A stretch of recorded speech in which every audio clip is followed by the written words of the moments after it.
চট্টগ্রামকে ঢেলে সাজান। বাংলাদেশের পুরো দক্ষিণাঞ্চল এবং পূর্বাঞ্চলকে ঘিরে যদি আমরা পর্যটন শিল্প গড়ে তুলতে পারি, বাংলাদেশের কোটি কোটি যুবকের চাকরি বাকরি কর্মসংস্থানের ব্যবস্থা করা যাবে। লাশ হওয়ার জন্য মধ্যপ্রাচ্যে আমার কোন মা বোনকে চট্টগ্রাম থেকে যেতে হবে না। তারা সম্মানের সাথে মর্যাদার সাথে চট্টগ্রামে চাকরি করবে, ট্যাক্স দেবে, কর দেবে, বাংলাদেশের অর্থনীতি ঘুরে দাঁড়াবে। চট্টগ্রামের একটা বিশাল সম্ভাবনার জায়গা হচ্ছে এখানে জাহাজ ভাঙা এবং নতুন করে জাহাজ বানানোর যে শিল্প।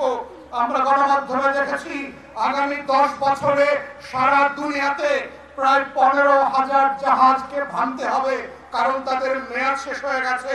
কিন্তু বাংলাদেশ সরকারের পরিবেশের অজুহাত দিয়ে বিভিন্ন আমলাতান্ত্রিক জটিলতার কারণে সেই জাহাজ ভাঙা শিল্প আজ মরতে বসেছে।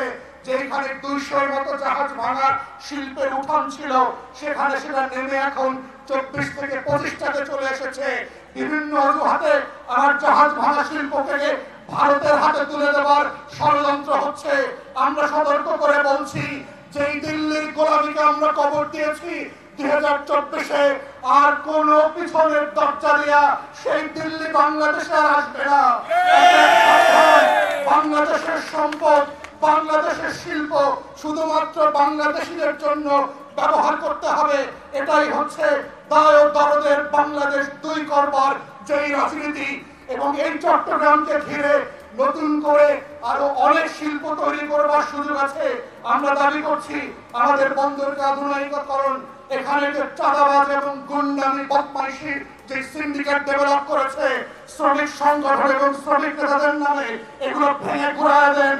এই সকল শ্রমিক সংগঠন হচ্ছে লুটপাটের সংগঠন। তারা শ্রমিকদের বেনিফিট দেখে না, তারা কিভাবে লুটেরাদের সাম্রাজ্য কায়েম করবে সেই জন্য কাজ করছে।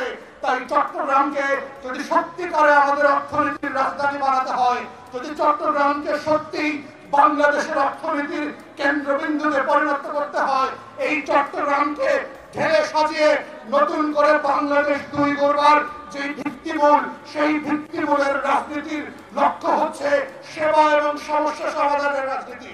এবং এটাই হচ্ছে এবি পার্টির আগামী দিনের রাজনীতি। আপনাদেরকে নিয়ে আমরা সবাই মিলে আওয়াজ তুলে এই বাংলাদেশটাকে বাংলাদেশ 2-তে নিয়ে যাব।